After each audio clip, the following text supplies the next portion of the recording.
Hey guys, thanks for having me. My name's Madlem. I'm one of the partners and VP of services at a company called Rush Order.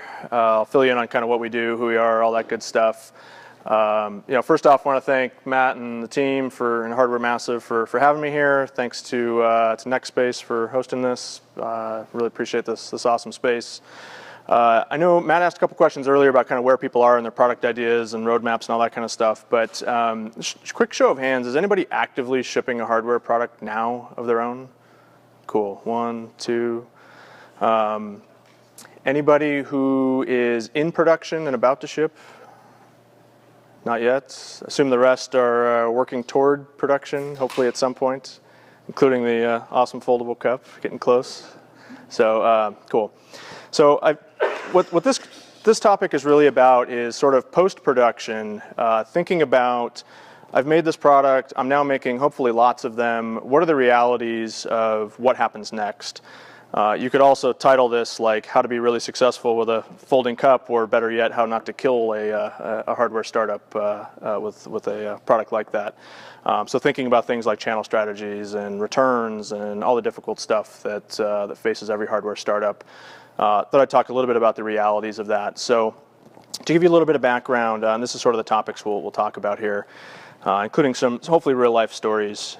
But here's a little bit about what Rush Order does. First off, we've been around for 26 years. We are an order fulfillment, call center, and accounting services company to hardware startups. Most people kind of bucket us as a 3PL, which stands for third-party logistics provider. But you also add call center and some accounting functions to that, and we start to fill in a lot of gaps that hardware startups kind of don't have the headcount for themselves. What that means in the context of this presentation or this talk is for 26 years now, we've gotten to see the ins and outs of what really happens behind the scenes at hardware startups. I've heard probably 200 pitches, 300 pitches in 2015 for what the next best idea is. I'm pretty certain Locket's going to be the next big one, by the way. But and then we get to see the pitch, and then we get to see who really raises money, and then after they raise money, what really happens when the product's out in the market. So after you make the product, left of the line, we take kind of everything after that. So warehousing and shipping direct to consumers, so that could be a crowdfunding campaign. That could be shipping in bulk to Best Buy, Walmart, Target, Bed Bath & Beyond, Costco, you name it, all kinds of flavors in between. We provide call center services, which nowadays mostly means email, live chat, a lot less phone time, obviously, than it used to be.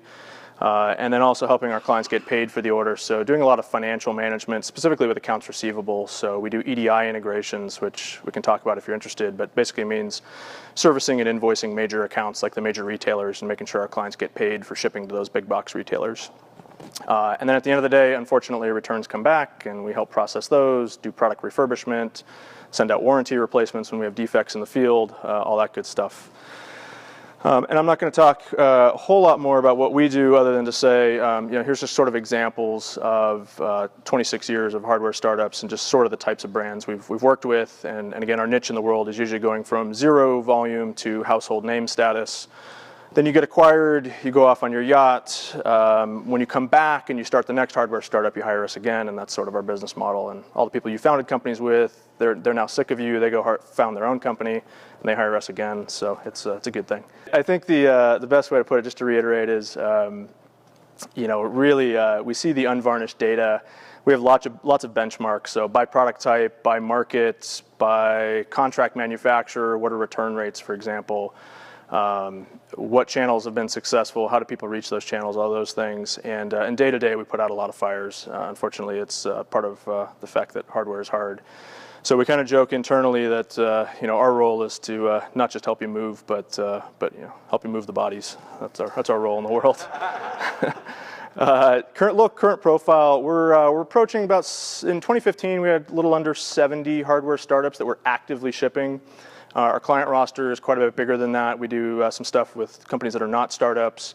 We also have quite a few clients that have yet to ship, or we're winding down, or whatever. But this is sort of the data set I pulled some numbers from that I thought might be interesting to share with the group. Is if I were thinking about starting a hardware startup, what are some of the numbers I'd want to know based on what really happens in the world?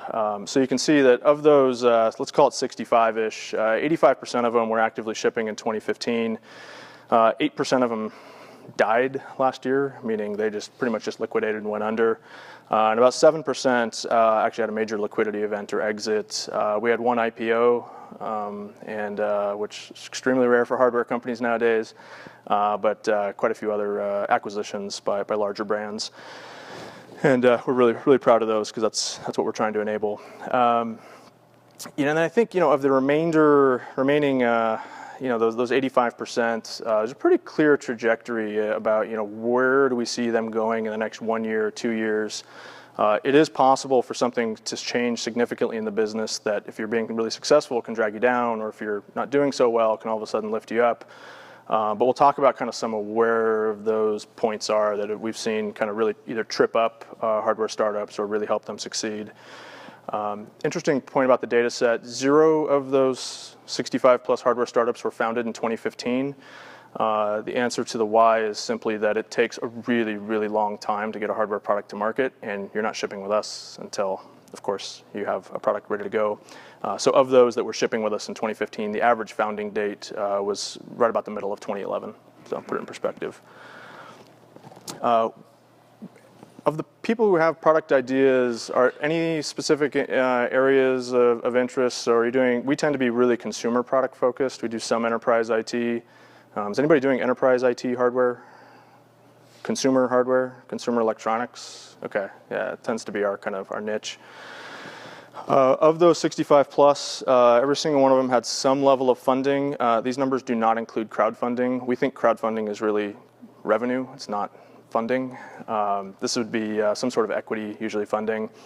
And of those, even at the low end at 100K, that usually means when they're coming to us, they're saying we have 100K in the bank from seed investors, a seed round, but we're about to close something else. And so probably most of those came to us in December, and sometime in Q1 they're going to close a bigger round. I think it's interesting to note that of those, if you take our entire data set, the average client that ships with us raised about $30 million in venture capital, seed round, private equity, whatever you want to call it. If you exclude the unicorns, and we have a couple that are just ridiculous valuations and kind of are really are outliers, it's more like 14 million. So just kind of gives you a sense of if you're thinking about what it really takes to get a successful hardware startup off the ground, and by the time you get to a scale where you think, okay, I really need somebody like a Rush Order with a global footprint for warehousing and fulfillment and call center and all these things, that's kind of about what you're looking at on average. Almost nearly everybody that we work with, by the time they really start shipping, will have raised $1 million or more, and at least a third of them more than 10 million. So it can take a lot. So that's what we'll talk about today, maybe just some lessons learned and some other kind of fun facts and things. Hardware, it's now cliche to say that hardware is hard, but I thought I'd kind of give some metrics to it. Going back to the original slide where we talked about founding dates, 0% of our clients shipped a physical hardware product in the same year they were founded. Every single client we have, it took more than 1 year to get off the ground. And the truth is it takes an average of 31 months from the founding date to the time you actually start shipping real product. I excluded like beta tests. So if you have 50 units that you're sending to friends and family, that doesn't really count. This would be kind of more real, getting into kind of maybe not mass market, but pretty close to it, where you're really producing thousands of units and trying to sell them. I think the most least understood fact out there is that after production is complete, it's probably not the last time you're going to touch your product. Going back to that set of 65 plus clients that we looked at, over 70% of them had to touch the product again in some way in the warehouse in the United States or Hong Kong or the Netherlands or Canada or wherever they were warehousing with us. Most of our clients manufacture in southern China, Korea, some other locations. But thinking about it leaves the CM, it goes to a warehouse, 70% of those, maybe even a little more, actually had to go touch that product again. And I listed the reasons why in order of frankly, the frequency of what the issues were. Firmware, if you've built up hardware products, it's a connected device. Thank goodness folding cups don't have firmware, at least not yet, although there probably are some hydration bottles and those things that have them, have firmware. It's so easy to say, well, we can remote flash, we can remote update. until, of course, that update doesn't work, and the next thing you know, you're in the warehouse doing flashing on the warehouse floor, or better yet, you want to do the flash to make the product a little closer to perfect before the consumer opens it out of the box, because you want a really elegant out-of-box experience for the consumer. You don't necessarily want their first experience with your product to be, I open it up, I go to use it, oh, hold on, I've got to go update the firmware. It's not really ideal. Batteries, I could go on for days. Worst story ever.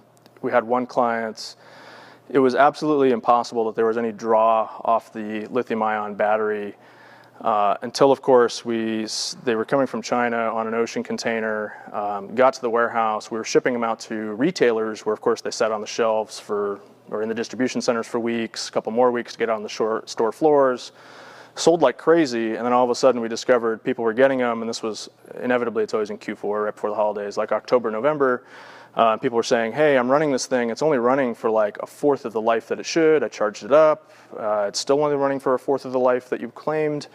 And it turned out there was the impossible power draw off the battery was happening in transit over the water, and when the battery got drained and stayed drained for many weeks, it was incapable of actually coming back to life. And so we went on a 24-hour, 7-day-a-week battery charging spree with it was about 40,000 units in stock to go make sure people had working products under their Christmas trees that Christmas. It's really that's just a kind of a unique example. Happened to be a robotics product for what it's worth. You did all of that work for we did, yeah. Yeah, we did, yeah.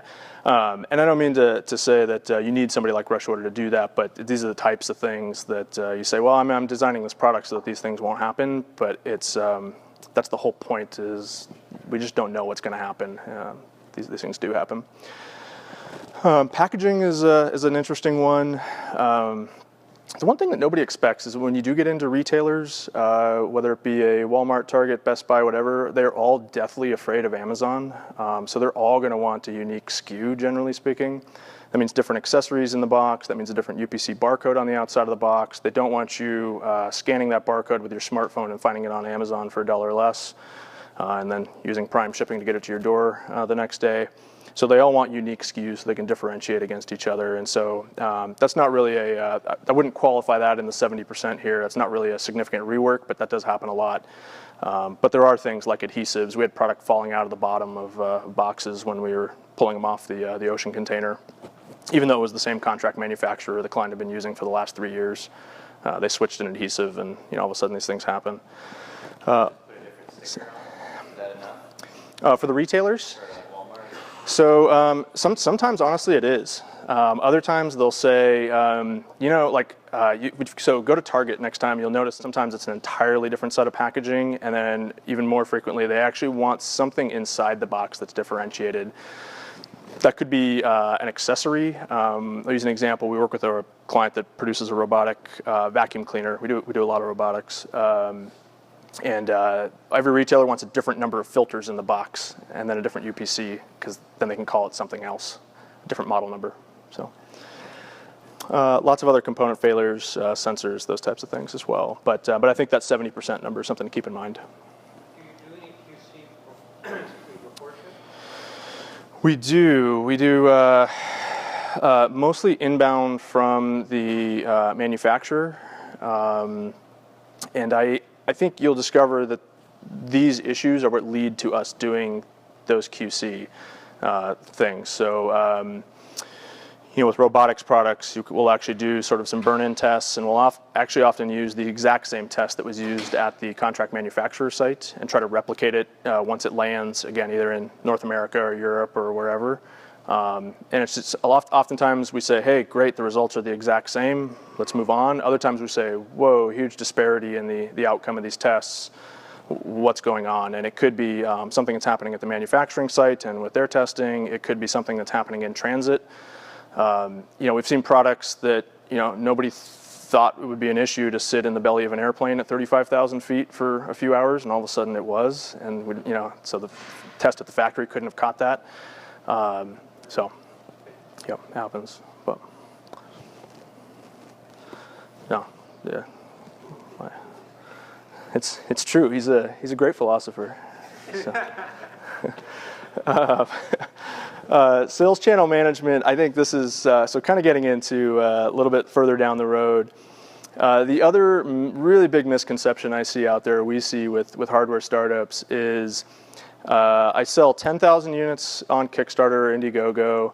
I'm now taking pre-orders and I sell another 10,000 units, and by the time they get to talk to Rush Order, they say, hey, guess what? We're going to be a direct sales company. This is a direct-to-consumer play. That's the way we're going to continue to do this. And unfortunately, you might be the first where that is true and that's successful, but empirically speaking, we've never seen it happen. And there's some reasons for that. I mean, purely because when you're a new product, obviously you can get lots of great press, lots of excitement, all this buzz, and it sort of creates this self-fulfilling kind of thing where you think, yeah, look at us, we can do this direct. And that's just not going to happen. Eventually the momentum will run out, and so you have to think about reloading really, really early into what's next with other sales channels. And we can talk a little bit more about that as well if you'd like. But caveats to that, there have been some really, really good attempts, successful attempts at second and third crowdfunding campaigns. So I wouldn't say that would consistently re-achieve the initial volumes, but everybody's familiar with the recent Pebble campaign, of course, where they just knocked it out of the park again on Kickstarter. We work with a client called Particle, used to go by the name Spark. They've done some really nice follow-up campaigns. It's not a surefire recipe. We had a couple clients that did great first campaigns. Second campaign just totally bombed. And again, why? I don't know. I'm not a marketer, but it's an interesting kind of phenomenon where maybe people look at second and third follow-on crowdfunding campaigns as interesting product launch strategies. So how do the very best at this do sales channel management? I think unfortunately going back to the funding slide where you look at an average of, let's even take some of the big guys out of the mix, an average raise of $14 million, it comes down to a lot of spend. I mean, it takes money to make money, unfortunately, when it comes to hardware, and in many cases, I'm speaking pretty broadly there, but it really tends to be true. It's not accidental that a lot of retailers pick up product, they run with it, and they're able to sell through it off their shelves. That actually is, that does not happen in a vacuum. You need a really big PR machine, marketing machine. If you look at somebody like Best Buy, Target, Walmart, Costco, Bed Bath & Beyond, whoever, those are great distribution channels. They'll get the product in front of your customers. But we all walk through Target, for example, on a daily basis or weekly basis, whatever it is, and walk by tons of products that we pay no attention to.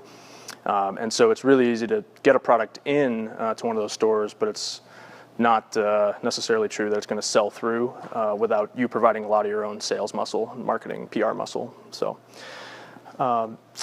every client we work with sells product on Amazon. It's become ubiquitous. I can tell you 15, 20 years ago, Rush Order used to be more of a direct-to-consumer kind of company in terms of the types of fulfillment we did. Amazon has just killed that, and I think that's also a reason why continuing to sell direct yourself has really died as a strategy, is because it's essentially you're competing with yourself on Amazon, and Amazon's always going to win. So that's a big part of it. And so yeah, every successful consumer product we've really ever worked with has gone to some sort of brick and mortar retail or big online retailers as well.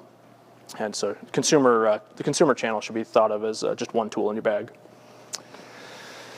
Another lesson learned about return rates. I think people get confused about, well, what should my return rate really be? What should I expect? Everybody hopes that it's going to be really low, but really in truth it's defined by two variables. One is nature. If you have an internet-connected device with a ton of moving parts it's high-priced and it happens to be in a product category where returns are naturally higher, guess what? All those variables are going to add up to a higher return rate. You'll see that kind of at the top there. What we see is an average across most of our clients, or all that group of clients, of about an 8% return rate. High complexity in the product, certain product categories, brick and mortar sales, contrary to what I just said, which is everybody has to go to brick and mortar, your return rates in brick and mortar will be higher. So it's a bit of a challenge. Versus online direct-to-consumer sales, the return rates are lower. It's just you just can't sustain the sales usually forever. But those are some of the variables that will kind of take you on one of these trajectories. Sort of the lower return rates, thinking about product categories, the one that continually just has the lowest return rate we see is the toy market. And we have a couple clients that have robotics products in the toy market, pretty complex products, moving parts, Bluetooth connectivity, all the issues that would normally push you to a high return rate. But even if it stops working, I don't know if parents just don't want to tear it out of their kids' hands and bring it back, or what it is. It was a Christmas gift or whatever. But if you have an idea in the toy market, that's a big benefit.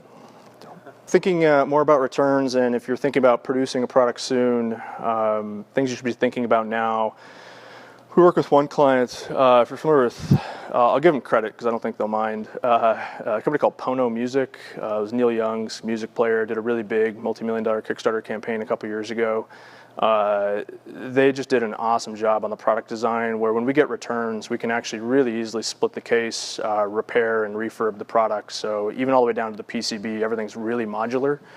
So although we don't offer really high-end refurb and manufacturing services, we're still able to provide that to them because they've designed it in a way that even a layman like myself can actually work on the unit and repair it and refurb it. Which means we can use those units as warranty replacements as opposed to taking a brand new unit off the shelf for somebody who has a defect. And we can even sell units through other channels. And so oftentimes when you see product on Groupon or Woot or whatever it is, it's those types of products. Enough doom and gloom, I guess. Variables that are common across some of the success stories. I think the first bullet is like, no duh. I think it's by far like the hardest thing to figure out, and that's where you guys are much smarter on than I am. I just, you bring it to us after the idea is good. But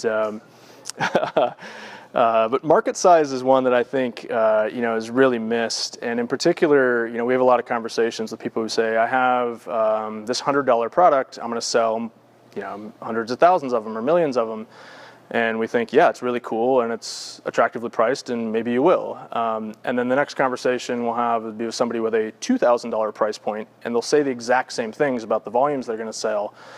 And unfortunately, there are categories like automobiles and other things where you can achieve really mass market with a high priced item. But by and large, if you're selling a $2,000 product retail value, you better have a really good reason why you can sell just as many as a $100 product, if that is in fact your goal. It seems obvious, but I don't know, I hear it all the time, so I thought I'd mention it. The type of investor you attract, we've kind of correlated to some interesting outcomes. I don't know, it's bootstrapping is it's just tough in hardware, and I think again, small seed rounds are tough in hardware.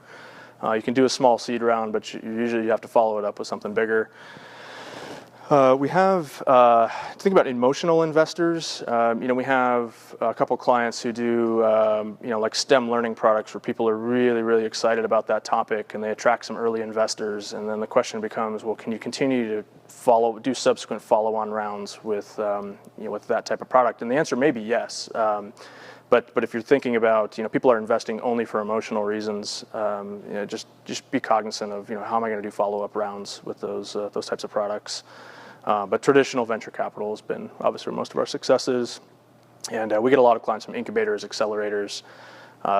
We generally hold them in high regard. I hear a lot of different opinions on that topic, or and their value in the world, and do they take too much equity, or be curious what everybody's opinion is. I think by and large we see them as a value add, but just depends on your situation. Low return rates. The biggest thing I think we see, or the two biggest killers or things that lead to success, are the ability to make that jump from direct to consumer to other retail channels or other sales channels. And the biggest thing is the ability to survive crisis. I'll talk a little bit more about what kind of some of those things are, but like that battery issue for that client where we're running 24-hour shifts to charge batteries, that was an existential crisis, right? If we couldn't get that fixed in time for Christmas, it had the potential to kill the company. And so as you're thinking about building out your organization and what vendors you're going to hire, or what resources you think you need internally, I don't think we've ever seen a client that didn't encounter at least one of those sort of crises. It's usually an average of 2, but usually like 1 to 3. Regardless of what sales channel you're thinking about, if you're online, the folks that we see who do continue to generate some success with direct to consumer, spending a lot of money on digital advertising and doing a really awesome job at it. And so it can continue to be a great tool. Again, maybe not your only sales channel, but you can have success with it, and they're spending a lot of money on it. This is obviously an example of a Facebook ad. And then the other one is actually one of our clients that's at Lowe's, and this is an end cap display at Lowe's. This is actually the Lowe's in Gilroy. I went over and took a photo. Those are really expensive, so but can be effective. They have a nice demo, like video playing of how it works and all that too. It's really, really well done. So by and large, I think when I talk to hardware startups, this is what I hear. This is the sales forecast. They think this is what's going to happen, and I call it the dream for obvious reasons, because this is really the reality. This is actually that red graph is actually some empirical data from one client. I won't tell you who. But that's a real graph from a very successful brand that you would recognize that was acquired for many hundreds of millions of dollars, and some of the things that happen along the way. I think we hear a lot about, oh my gosh, we're going to be on Shark Tank, and we have several clients who have been on Shark Tank. We're going to be on Ellen. We're on the Today Show. World News is doing a feature on us. All those things are awesome, and they really, really help build long-term momentum. Those things are probably necessary to building that long-term momentum, but they're not sufficient in and of themselves. If you're on Shark Tank, you will not get thousands of orders, but someday you might, as a result of starting that momentum with Shark Tank, as an example. The biggest point, again, leaving you with kind of the direct-to-consumer versus retail thing, making this jump from crowdfunding campaigns, starting over from scratch, and climbing that ladder again. It's hopefully some big PR help at the beginning, but also getting into those retailers in parallel. And those that make that jump effectively tend to have better long-term outcomes. Thinking about retailers early, so most of our successful clients are doing a crowdfunding campaign, they're outraising venture capital, and they're lining up retail buyers simultaneously, and they're thinking about those retailers in a strategic way. So it very well might be that Target is not your best first retailer to go into. It might be that Brookstone is a better choice, because there's actually somebody at Brookstone who can actually explain the product and why you should buy it while you're still waiting for that PR to kind of help pull product off the shelf at a Target or Walmart or wherever, Best Buy, etc. Along the way, moving along the red line there, the existential threats will happen, wherever they might be. Big spikes around holiday push. I think that's kind of obvious and expected, but this gives you at least an empirical kind of data point about the magnitude of what November, December really looks like for a successful hardware brand. And then one thing we haven't spent a lot of time talking about, but thinking about support and customer support, that can really be a big kind of financial drain. And so being strategic about, when do we do email, when do we do phone, what are our hours of coverage? The bigger your user base is, the more of those contacts you're going to get. It's partly driven by recent sales in terms of what's going to drive that volume, but maybe more so what's the overall install base, the product out there, and that's what drives the support volumes. I think this is really rare. I always hear these stories, right? But I think it's really, really rare. We had a crane at the port of Oakland actually drop a container once on a rainy day, and it spilled everywhere, and it was a disaster. But in 26 years, that's the only lost container story I think we have. So it's not that common. Companies are doing pretty good, huh? Yeah. So down to bullet number 4 there. Yeah, definitely carry insurance. Think about it as the leg from your contract manufacturer to yourself if you're doing fulfillment yourself, to your 3PL, whoever it is. Generally, if you're doing direct to consumer, we don't have clients usually doing a lot of insurance around parcel shipping, and frankly, it's expensive, and I wouldn't recommend it in most cases. But certainly anytime you're moving inventory in bulk or storing it in bulk, if it's in a warehouse, in your office, things happen, flood, fire, acts of God, etc. So make sure you have insurance. Dropping a container at the port, all those things. Some of the other kind of recoverable mistakes we've seen, but are just really a pain in the neck. If you do a really successful crowdfunding campaign, get the data, the backer data, off of spreadsheets.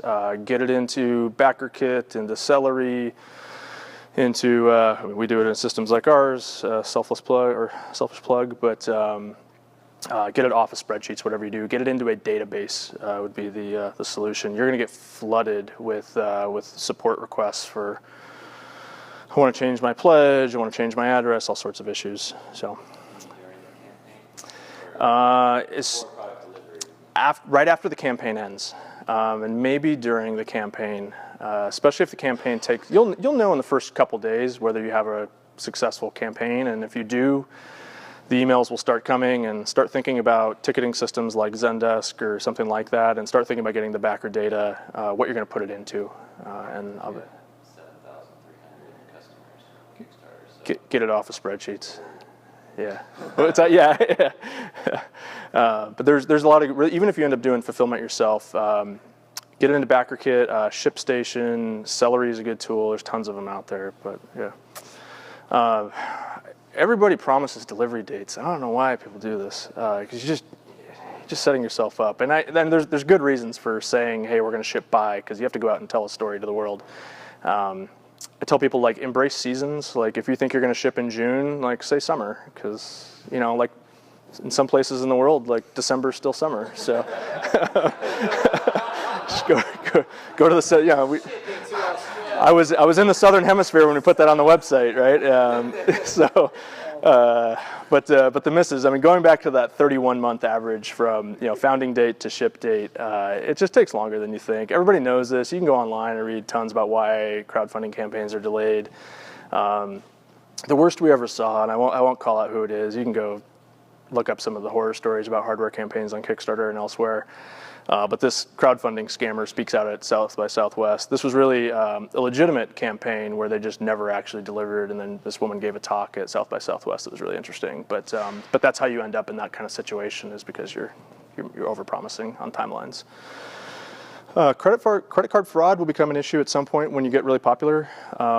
7,300 orders plus, you're probably seeing it if you have a shopping cart, or you will very soon. And there's some really good tools out there to help with that. And then when you do get into kind of the brick and mortar retail world, retailer chargebacks are a big issue. They all have a book about 100 pages thick. Actually, it's like 20 pages to 120 pages.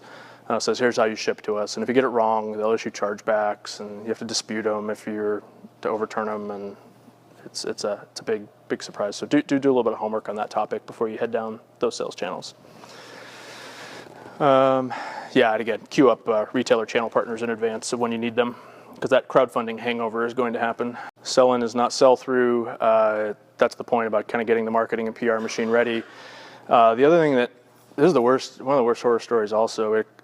Years and years and years ago, this was, you can tell by the retailers mentioned here, they were so excited because they got into all of these retailers right about the same time, and then we all know what happened to those retailers.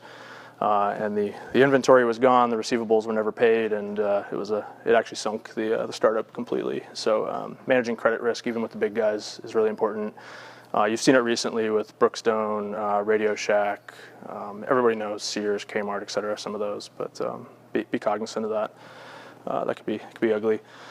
And in general, shipping product through retailer channels is really, really difficult to manage. I would find somebody to get them in-house that has done it before, who can do demand forecasting and planning for retailers. This is an example, actually, just the other day. Client name's not on here for good reason, but this was several pallets that came back.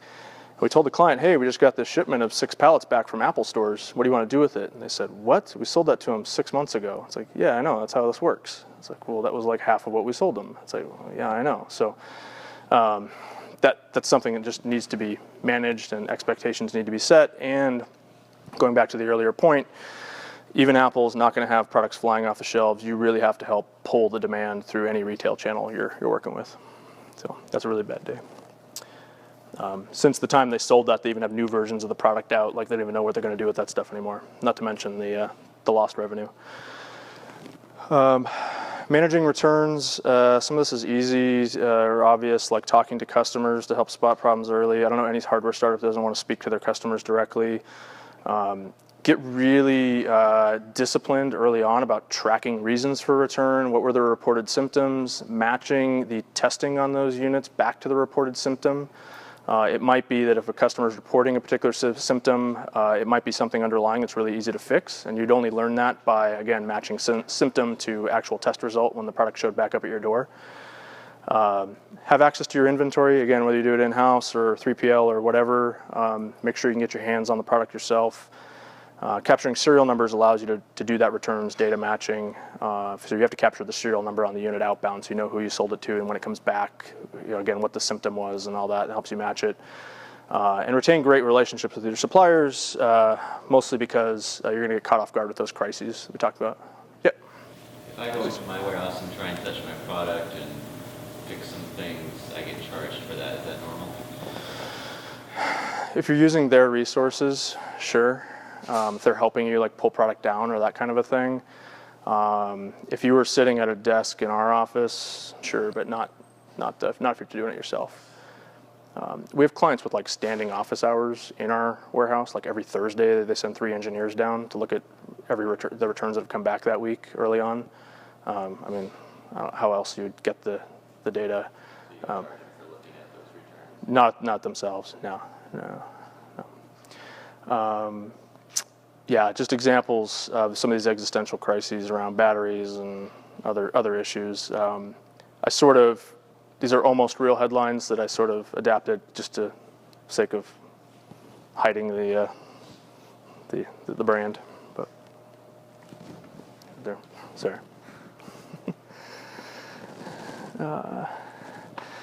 So a few closing thoughts. This is Randy Komisar at Kleiner Perkins talking about the fact that making product is hard, but distributing it, managing channels, doing all these things we're talking about is actually harder. I don't know if I agree with him. I think making a hardware product is really, really hard, but I'm glad he said it because it keeps guys like us in business. But I think it is something that I think is not as well understood as the difficulty of making the product in the first place. I think it's worthy of your attention. Again, maybe that's a selfish thing to say, but I really do believe that. And regardless of what you think about Eric Ries and the lean startup movement, and if it applies to hardware, and the fact that the whole idea of pivoting is totally cliche now, you will pivot, and so be ready for it because it's going to happen, cliche or not. So that's that. Any other questions, thoughts, controversy? Yeah. This is a great presentation. Do you have your deck here in some way that we can look at again? Yeah, I think so. I think Hardware Massive is going to post the video here on the Hardware Massive platform, Yeah, so I'll it'll be put up it on there. SlideShare, and then we'll also have a video presentation of it Okay. with the slide, with this presentation all put together. So. Yeah, but the glare here might have taken some of the present. You might be able to see the slides, so so I can send you a PDF or whatever as well if it's production quality is not up to your standards. Yeah, yeah, sorry. Yeah, this is a great presentation. Really handful of content, which I super appreciate. Thanks. I'm curious what this was like 10 years ago. Yeah, 10 years ago, I think that question is, the answer to that question is, it was almost identical. Like the crises and the returns and dealing with all that stuff, I think all that still applied. I think the biggest difference is really Amazon and the fact that has changed the retail landscape in a major, major way. They've just dominated the online retail space. So everybody else is either playing catch up like Walmart or you just have to be, again, creative, like giving Best Buy a different SKU than what somebody can find on Amazon. That's the kind of stuff that's changed, but that's probably the biggest thing. I think it's mostly a good thing. Yeah, I mean, it gives, you've all seen like Amazon Launchpad, hopefully, recently, where they're kind of giving a pre-order platform to hardware startups. I think that's my speculation. I don't know this for certain, is that's as a result of, lots of hardware startups selling lots of product on Amazon. Amazon noticed, and they thought, let's go help accelerate this a little bit. And so I think that's as a result of the fact that, it's been good for startups. I think the rest of the retailers, and when you really have to deal with a Best Buy and go morph a SKU, like take it out of one box, put it into different packaging, and add an extra cable inside, like that does not help startups. But maybe it gives you some more leverage with that retailer because the product's also on Amazon too. So it's probably a give and take. But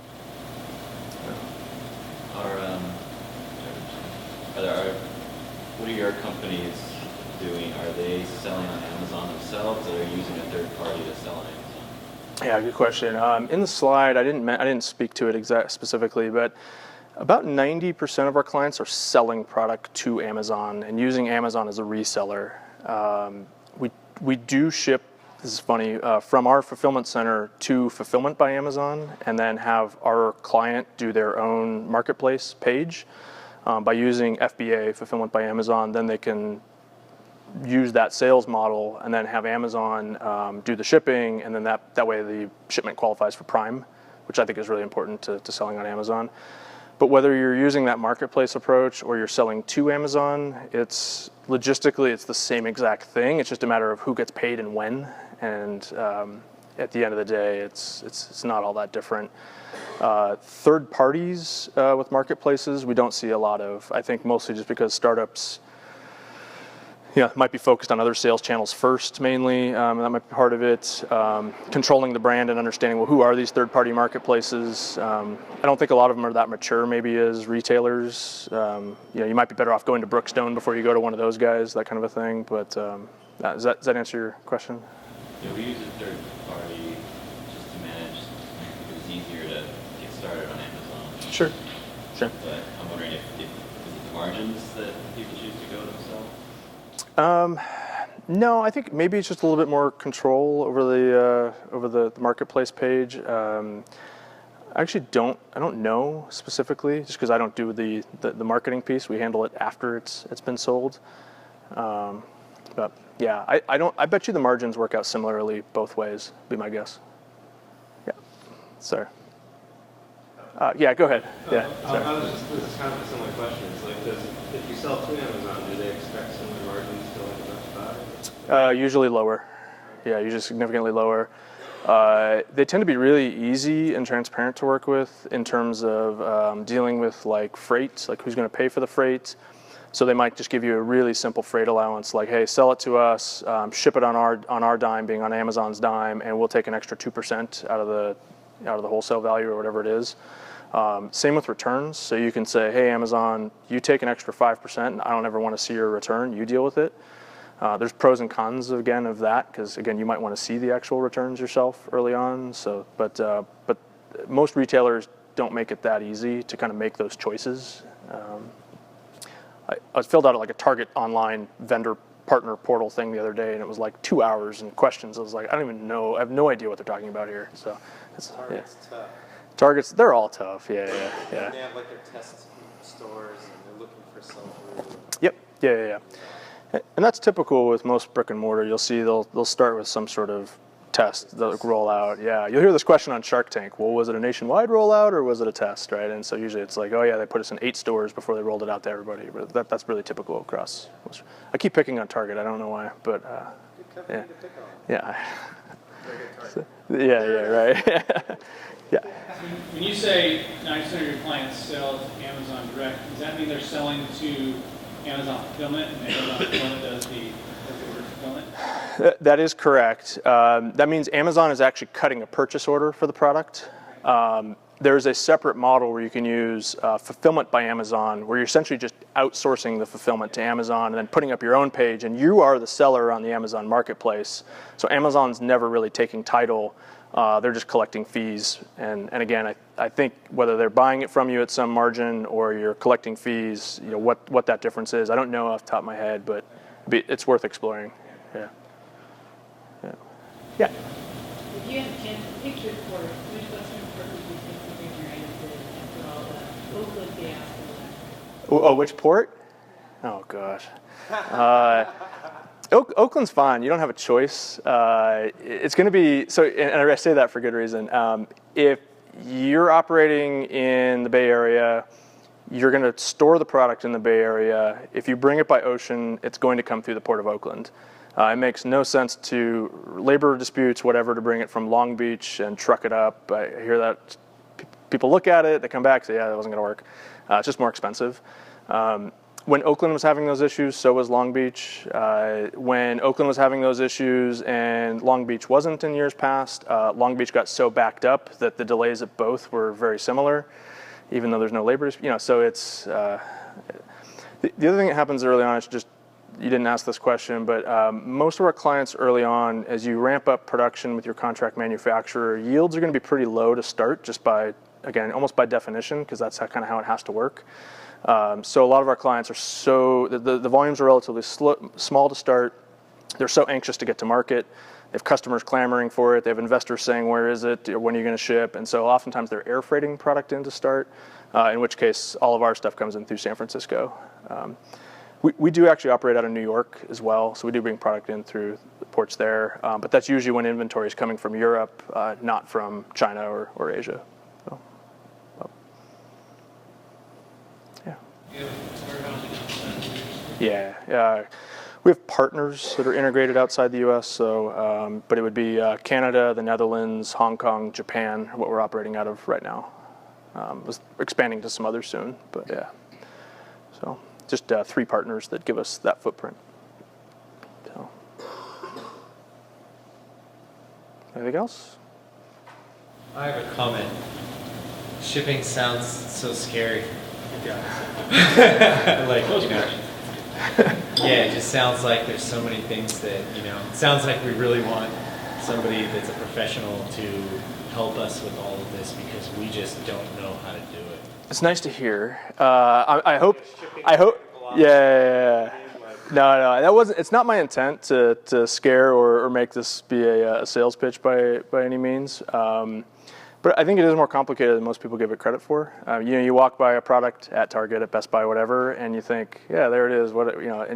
Most people don't realize how hard it is to get it there and to keep it there and to sell it through there. And there's a lot that goes into it. Getting advisors early on that have done this before.